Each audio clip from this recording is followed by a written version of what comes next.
traer la Biblia. Vamos, Lucas 11. Yo lo voy a leer entonces. Vamos, dice así. Aconteció que estaba Jesús orando en un lugar, y cuando terminó, uno de sus discípulos le dijo: Señor, enséñanos a orar, como también Juan enseñó a sus discípulos. Y les dijo: cuando oréis, decid: Padre nuestro que estás en los cielos, santificado sea tu nombre. Venga tu reino, hágase tu voluntad como en el cielo, así también en la tierra. El pan nuestro de cada día, dánoslo hoy. Y perdona nuestros pecados, porque también nosotros perdonamos a todos los que nos deben. Y no nos metas en tentación, mas líbranos del mal. Y les dijo también: ¿quién de vosotros que tenga un amigo y va a él a medianoche y le dice: amigo, préstame 3 panes, porque un amigo mío ha venido a mí de viaje y no tengo qué ponerle delante? Y aquel, respondiendo desde adentro, le dice: no me molestes, la puerta ya está cerrada y mis niños están conmigo en cama. No puedo levantarme y dártelos. Os digo que aunque no se levanta a dárselos por ser su amigo, sin embargo por su importunidad se levantará y le dará todo lo que necesite. Y yo os digo: pedid y se os dará, buscad y hallaréis, llamad y se os abrirá, porque todo aquel que pide, recibe, y el que busca, halla, y al que llama, se le abrirá. Porque ¿qué padre de vosotros, si su hijo le pide pan, le dará una piedra? O si le pides pescado, en lugar de pescado, le dará una serpiente. Pues si le pide, Señor, un huevo, le dará un escorpión. Pues si vosotros, siendo malos, sabéis dar buenas dádivas a vuestros hijos, cuánto más vuestro Padre Celestial dará el Espíritu Santo a todos los que se lo pidan. Amén. Tremendo pasaje. Denle un aplauso a Dios por este pasaje. Impresionante. Impresionante. La vida de oración de Jesús era fascinante. Tan fascinante que sus discípulos, que habían crecido, habían vivido en una región plagada de religión, en una región plagada de religión. Ellos veían a los fariseos orar, ellos veían a los discípulos de Juan orar, pero habrá sido tan fascinante la vida de oración de Jesús. Digo, habrá sido porque hay partes que lo podemos saber y otras no. Ellos convivían con Él. Que ellos fueron y le dijeron: Señor, enséñanos a orar. ¿Cómo hacemos para orar como vos orás? ¿Cómo hacemos para tener los resultados que vos tenés? A eso se refiere. Ellos veían que la oración de Cristo era una oración que daba resultado, era efectiva. Lo que Él oraba sucedía. Él reprendía a los demonios y se iban. Él oraba por los enfermos y se sanaban. Él oraba por el pan, los peces se multiplicaban. Y ante semejantes cosas, yo creo que ellos habrán descubierto que el secreto estaba en la oración. Hace unos días atrás leí un testimonio de un hombre que se empezó a ver los avivamientos, y él se fascinó por el avivamiento en las Islas Hébridas en Escocia. Y son 2 islas que fueron tocadas por el poder de Dios. Algunos dicen que más de 100 años duró el avivamiento en esas islas. Fue impresionante. Pero él se impactó, este hombre, este ministro de Dios, porque esas islas estaban viviendo un tiempo muy difícil, creo que al terminar la Primera Guerra Mundial. Y estaba todo el pueblo desanimado. En las islas predominaba el desánimo, el desinterés, la desesperanza. Pero de repente todo cambió, la gente cambió su actitud, su postura, el lugar fue prosperado, fue tanto el cambio, y la causa fue el avivamiento. El avivamiento no solo trajo poder de Dios, manifestaciones, milagros, sino que trajo cambio en toda la isla, en todos los lugares allí, en toda esa región. Todo se vio cambiado. Entonces este hombre fue a esas islas a buscar sobrevivientes de ese avivamiento y encontró personas que eran familiares de allí y que tenían más de 80 años. Entonces él entrevistó a algunos de ellos en el lugar donde se dio ese avivamiento, y ellos dicen esto: todos coincidían en algo, que había muchas cosas que habían favorecido el avivamiento, pero había una que era destacada, y era la manera en que oraban en ese tiempo. Ellos oraban, decía, sintiendo dolores de parto. Ellos clamaban a Dios. Había un grupo de gente que clamaba a Dios, que oraba por ese avivamiento. Y él dice: yo me di cuenta que la clave era la oración. Y yo, cuando vi el testimonio de este hombre y vi las palabras de los discípulos de Jesús, yo dije: ellos deben haber visto lo mismo. Habrán entendido la clave de todo lo que está haciendo este hombre es su oración. Entonces van y le dicen: Jesús, enséñanos a orar. ¿Y qué es lo que hace Jesús? Le dice tres cosas, diga conmigo, tres cosas importantes. La primera, le enseña al Padre Nuestro. Padre nuestro que estás en los cielos, santificado. El Padre Nuestro no es una oración para ser repetida, es una oración para ser orada. ¿Cómo es esto, pastor? Claro, yo cuando quería orar, era un jovencito, un adolescente o menos que un adolescente. Entonces me dijeron del Padre Nuestro, y yo oraba: Padre Nuestro que estás en los cielos, santificado sea tu nombre. Y cuando tenía esos días que tenía mucho sueño, mi oración era: Padre Nuestro que estás en los cielos, santificado. Yo lo he dicho esto, ¿no? Rápido, pero repetía. Pero cuando conocí este texto y lo estudié, me di cuenta que no es una oración para repetir, sino para orar. Y cuando empezamos: Padre Nuestro, santificado sea tu nombre, es adorarlo. Poner una adoración: Señor, yo te adoro. Venga tu reino, hágase tu voluntad. Eso significa: Señor, que tu reino descienda sobre mi casa, sobre mi familia. Que tu voluntad se haga en mis hijos, en mi esposa, en mi esposo. Que tu voluntad se haga en ellos. Que tu prosperidad venga porque es tu voluntad. Que tu bendición venga. Mire lo que estamos dando por la voluntad. El pan nuestro de cada día. Señor, danos lo que necesitamos. Danos la provisión para pagar esto, lo otro, para comprar aquello, para hacer los negocios. Dame, porque es el pan nuestro. Usted me está siguiendo. ¿Me está siguiendo? Entonces es para ser orado. Perdona nuestras deudas, perdona mis pecados, me equivoqué en esto, como yo perdono, oh Señor, yo perdono a aquel que me dijo esto, yo lo perdono. Usted me está siguiendo. Líbranos del mal, Señor, líbranos de toda cosa mala, líbranos de todo ataque del enemigo, líbranos del mal que están en estos días en la tierra, líbranos de accidente, de muerte, de homicidio, todas esas cosas. Es pedir por todo eso. O sea, lo que Jesús hizo, les dio una lista de oración. Diga conmigo: una lista de oración. Usted me va entendiendo. Enséñanos a orar. Bueno, llévate la lista a tu casa. Poné todo lo que necesitas. ¿Qué? ¿Poniendo qué? Poniendo o considerando que el reino de Dios venga sobre tu vida, sobre tus seres queridos, sobre tus familiares, que se conviertan, que Dios te provea, que Dios te perdone, que Dios te libre, que Dios te guarde. Todo eso es el Padre Nuestro. Es tu lista de oración. ¿Me estás siguiendo? ¿Cuántos quieren tener una oración efectiva? Tu lista de oración. Tu lista. Y la presentás delante de Dios todos los días. Allí, Señor, yo te pido. Pero lo segundo que Jesús les enseña, les dice, le habla de una historia. Y le habla de un hombre que tiene un amigo que lo visita y no tiene que darle de comer. Entonces, como no tiene que darle de comer, va a la casa de su otro amigo y le va a golpear a la noche para que le preste o les dé 3 panes para poner comida a su amigo. Y es en un momento inoportuno, es a la noche. Yo quiero que entienda que en aquel tiempo las casas no eran como ahora.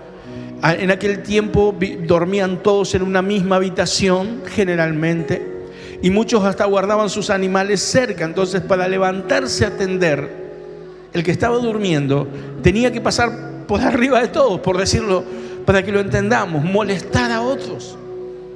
Entonces, este va a la madrugada Y Jesús les enseña esto. Les dice que si este hombre fue molestado a esa hora, no por ser su amigo, sino por la importunidad del otro, le va a dar todo lo que necesite. ¿Por qué? Por la importunidad de levantarlo a la madrugada. Yo no sé si usted ha pasado. Imagínese que usted tiene a alguien en la puerta golpeando en aquella época. Préstame 3 panes para... Y voy a decir, mira, estoy durmiendo, pero préstame 3 panes. Estoy durmiendo, están mis hijos, tanto, pero préstame 3 panes. Y usted se levanta y los panes se los da amistosamente, ¿o no?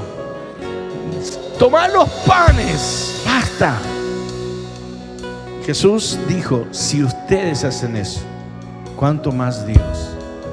Y lo que Jesús está enseñando, no que nosotros debemos molestar en el sentido ser irrespetuosos o irreverentes con Dios, sino lo que Él dice, si ese hombre, por la insistencia de su amigo, le dio los panes, siendo un hombre común y corriente, ¿cuánto más Dios no les va a dar a ustedes los que le pidan si le insisten en oración? ¿Me están siguiendo? Por eso uso una palabra impresionante que es importunar. La palabra importunar significa en el diccionario insistir, molestar, fastidiar, cansar. Eso significa importunar. Pero es más, importunar viene de una palabra original que es anaidea, y anaidea significa ser insolente, descarado. ¿Me está siguiendo? Insolente, descarado. Si usted hace un estudio minucioso de esa palabra, la palabra importunar demuestra o significa audacia y desvergüenza. Así lo traduce NBI, audacia y desvergüenza. La persona inoportuna es aquella persona que persiste en pedir algo, se vuelve tan molesto hasta el punto que lo recibe. ¿Me está siguiendo? Y lo que Jesús está diciendo es que en este tiempo, dice, hay una clave para que tu oración sea contestada. Te tienes que volver perseverante, te tienes que volver molesto para el cielo, te tienes que volver alguien persistente, que ora hasta el punto que recibe lo que está pidiendo. Yo quiero que entienda esto. Jesús no está animando la falta de respeto a Dios. Jesús no está animando la irreverencia. No está hablando de eso. Lo que Él está diciendo es que cuando yo sé que hay algo que es conforme a la voluntad de Dios, yo no puedo parar, yo no me puedo detener hasta que Dios me da la respuesta de lo que yo estoy pidiendo. Eso lo hizo Abraham. Cuando Dios le dice a Abraham, voy a destruir Sodoma y Gomorra, voy a destruir porque la maldad de ellos subieron hasta el cielo, hay juicio por la perversidad de esas ciudades. Y Abraham empieza, Señor, ¿y si hay 50 justos? Y Dios le dice, si hay 50 justos, perdono la ciudad. Y empieza, y Señor, ¿y si hay 40? ¿La perdonas? Igual la perdono. Y Señor, si hay 30, si hay 30, y así, hasta que dice, Señor, no te enojes, pero hay 5 justos. Usted se imagina, Él no fue irreverente, Él no fue irrespetuoso, Él se presentó delante de Dios bien, pero Él insistió porque sabe que Dios jamás haría algo en contra de los justos. Y Dios termina librando a Lot y a toda su familia. Eso estuvo en Moisés, cuando Moisés le dice a Dios, Señor, si tu presencia no va con nosotros, no nos quites de aquí. Él no está contradiciendo a Dios, Él no está siendo irreverente, Él le está diciendo, Señor, tú nos elegiste para caminar en medio nuestro. Si tú no caminas en medio nuestro, nosotros no damos un paso. Y no es rebeldía, es reclamar lo que Él, Dios mismo, había hecho. ¿Usted entiende lo que es una oración irreverente? No es irrespetuosa, es una oración que golpea los cielos, que a Dios agrada, que mueve la mano de Dios. Persistentes, perseverantes, si se quiere en el buen sentido, molestos.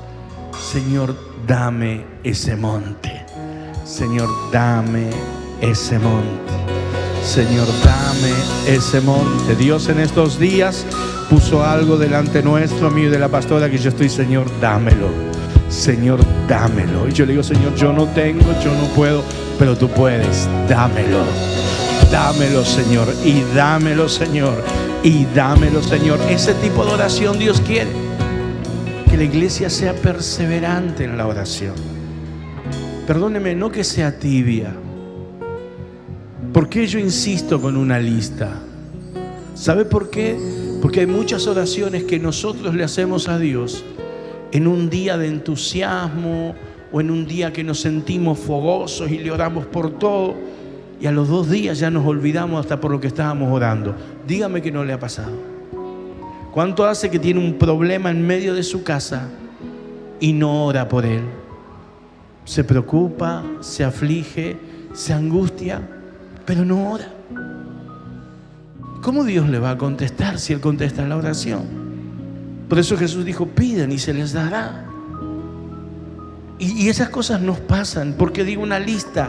Porque te mantiene perseverante. Yo tengo la lista arriba de mi escritorio. Todos los días veo ahí mi lista y oro por eso. Y en los días que hago otra cosa pongo la mano y digo, Señor, bendice estas peticiones. Pero allí están, porque es la manera en que Dios me las va a dar. Ahora usted me dirá, pastor, ¿por qué tenemos que ser perseverantes, inoportunos en la oración? ¿Por qué debemos importunar con la oración? ¿Sabes? Yo te voy a dar 3 o 4 causas para que tú entiendas. Primero, ser inoportunos, porque muchas veces tendremos que enfrentar el desánimo, la desesperanza, las faltas de fuerzas en medio de la oración. Muchas veces cuando estamos pidiendo, buscando algo de Dios, las personas o el diablo se levantan, o aún nosotros mismos permitimos que el cansancio o el desánimo nos invada. Yo les doy un ejemplo. Hablamos recién de Bartimeo. Bartimeo decía, Jesús, hijo de David, ten misericordia de mí. ¿Y qué hacía la gente alrededor? No, callate, el maestro ya pasó, está toda la multitud, él no te puede atender. Lo estaban desanimando. Y eran gente que iba con la multitud. Ellos estaban desanimándolo en su oración. Y si Bartimeo hubiese hecho caso a esas personas, jamás hubiese recuperado la vista, jamás hubiese seguido a Jesús en el camino. Job estaba allí lamentando su condición. Job era un hombre que en meses lo perdió todo, en un día tras otro, y tuvo meses en esa condición.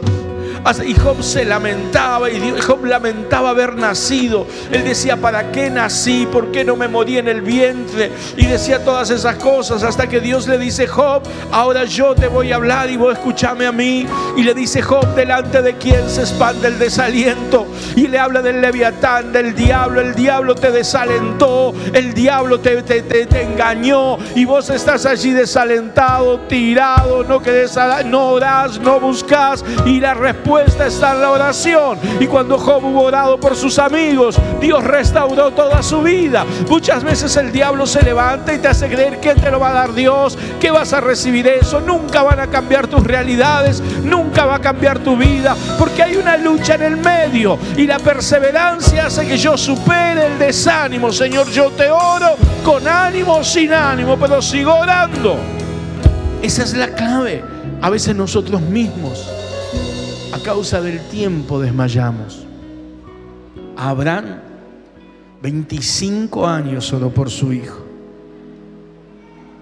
Y cuando estaba ahí en Génesis capítulo 15, él le dice, mira que no me has dado prole. Adiós. Desanimado. Y Dios le tiene que decir, salí de la cueva donde estás, mira las estrellas, así será tu descendencia. Dios le dice a Abraham, no tengo un hijo para ti, tengo una descendencia numerosa. Pero ¿qué luchó? Con el desánimo. Y Dios nos manda a perseverar, porque esas luchas vienen. Y ahí tengo que permanecer en la oración, porque ahí está tu victoria. ¿Por qué más debemos perseverar en la oración? Porque a veces en medio de la oración Dios trabaja con nosotros. En los tiempos de oración Dios trabaja con nosotros. Te doy un ejemplo. El ejemplo de Jacob. Jacob iba a enfrentar a su hermano, iba a hacer una guerra. Su hermano venía con 400 hombres armados. Su hermano venía con deseo de vengarse. Y Jacob empezó a enviar presentes, todo eso. Y eso no convenció a su hermano, no quería nada de eso.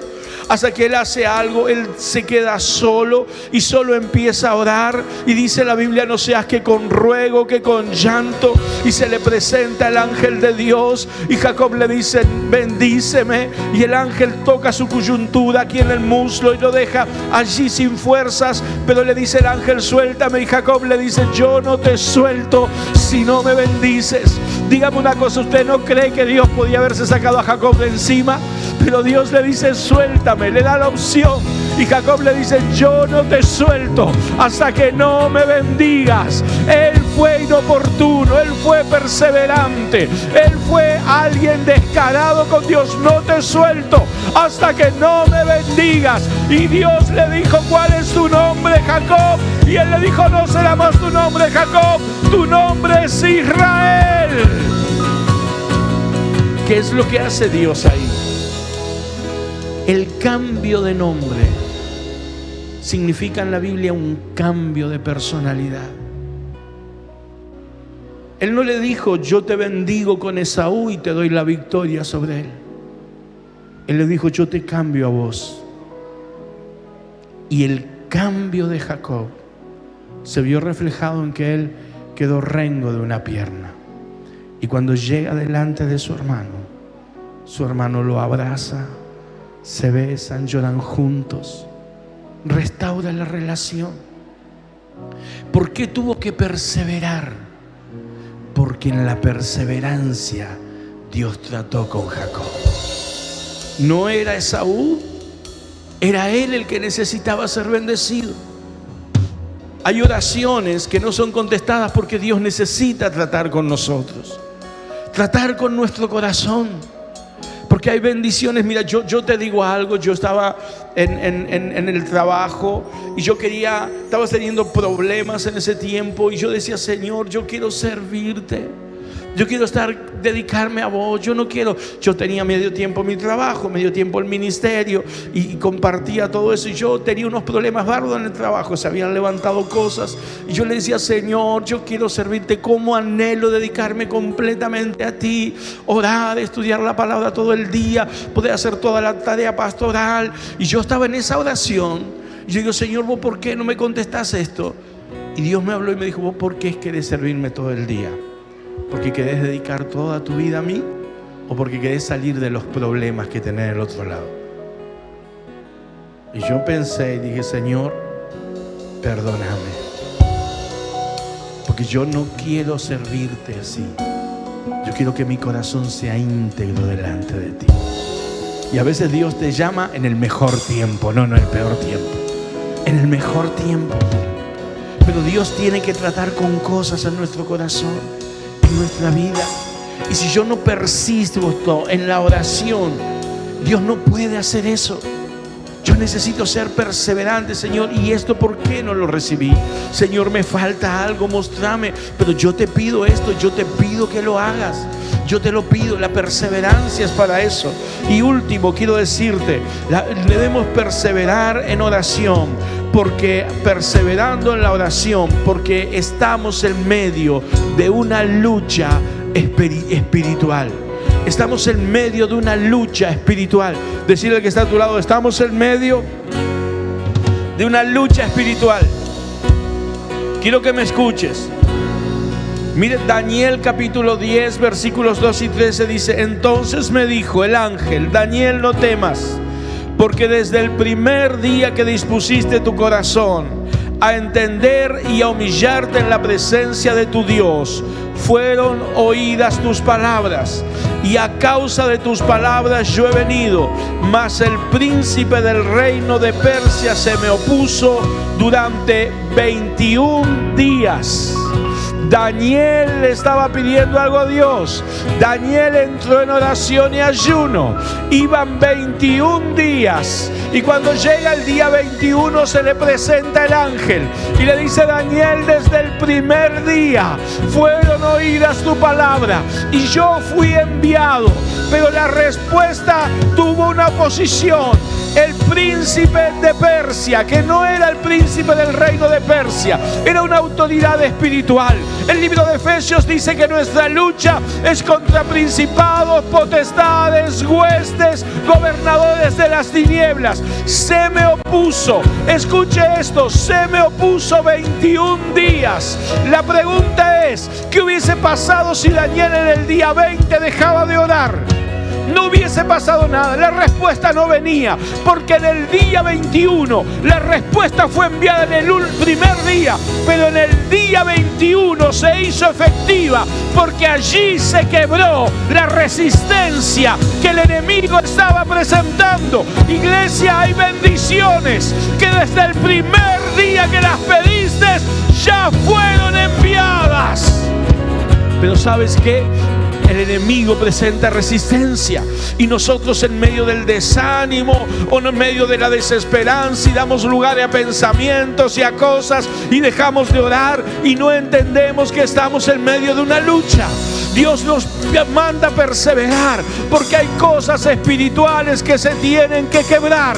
Esto es para tu vida, esto es para tu familia. Desde el primer día Dios escuchó tu oración, pero necesitamos perseverar porque hay cosas que Dios te va a dar.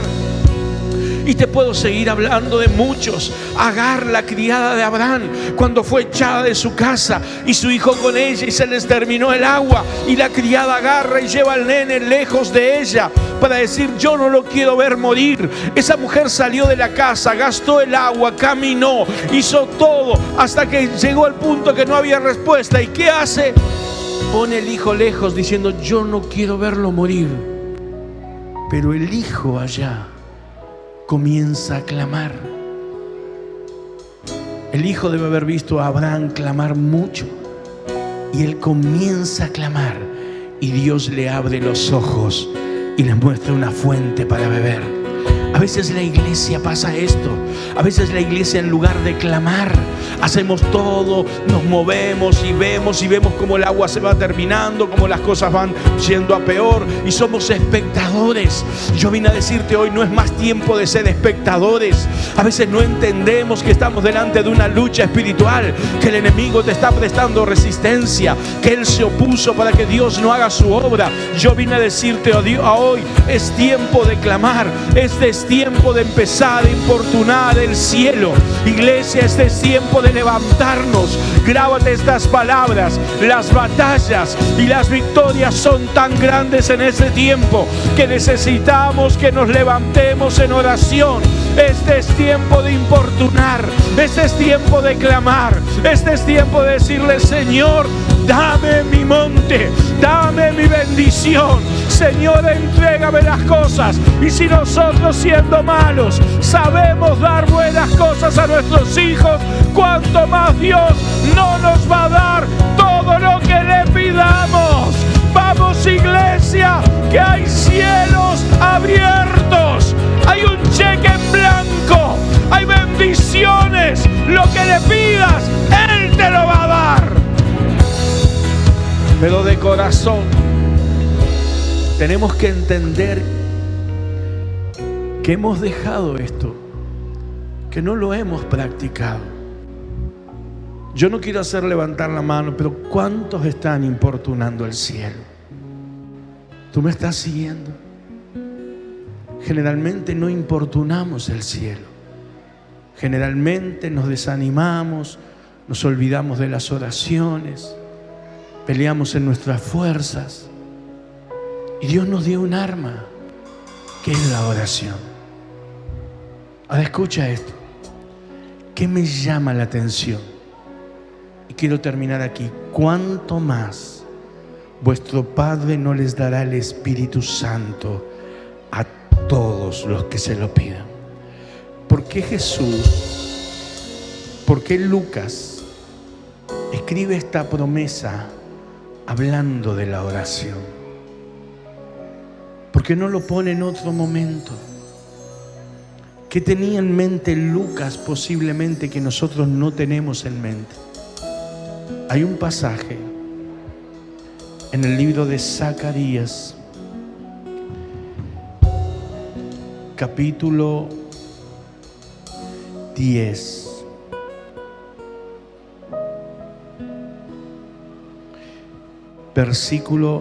Capítulo 12, versículo 10. Y dice esta promesa: y derramaré sobre la casa de David y sobre los moradores de Jerusalén espíritu de gracia y de oración.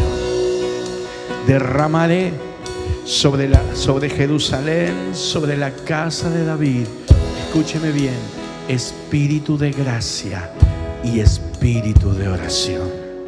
¿Sabes qué es eso? Eso es una referencia, Señor, ¿cómo es el espíritu de oración? ¿Qué es eso que derramarías, espíritu de oración, sobre tu pueblo? El espíritu de oración es el Espíritu Santo, porque el Espíritu Santo nos ayuda a pedir conforme a nuestra necesidad. Él nos ayuda, dice, cuando somos débiles, le pedimos y Él nos enseña a pedir como conviene. Lo que está hablando aquí Lucas, lo que está enseñando es lo que enseñó Zacarías. Vendrán días donde el Espíritu Santo será derramado sobre su pueblo, para que su pueblo sea un pueblo de oración, para que sea un pueblo que pueda importunar el cielo y lo haga con sabiduría, lo haga guiado por Dios. Iglesia, yo vine a decirte algo: este es el tiempo. Dios dijo en los postreros días, y Pedro dijo: estos son los postreros días. Usted dirá: ¿cómo orar? Es un espíritu de oración, no es natural, es algo que Dios lo imparte. Y déjenme decirle algo: es una unción, porque dijo: lo derramaré sobre ustedes. Dios nos dio al Espíritu Santo en nosotros. Él nos enseña cómo orar, Él nos guía cómo orar. Pero cuando dijo sobre, estaba hablando de lo que Jesús enseñó en Hechos: vendrá sobre ustedes el Espíritu Santo y recibiréis poder, y me seréis testigo en Judea, en Samaria, hasta el último de la tierra. Iglesia, hay una unción de poder, hay una unción de oración, para que puedas importunar el cielo y para que hagas que las cosas terminen aquí en la tierra, que las cosas cambien aquí en la tierra. Por eso alguien me puede decir: pastor, pero a mí me cuesta orar. Y yo te puedo decir: hay un espíritu que te va a ayudar a orar. Dios quiere derramar ese espíritu. Y si tú dices: yo no necesito en mi vida, yo quiero convertirme en alguien que importune el cielo, vamos a venir a este altar.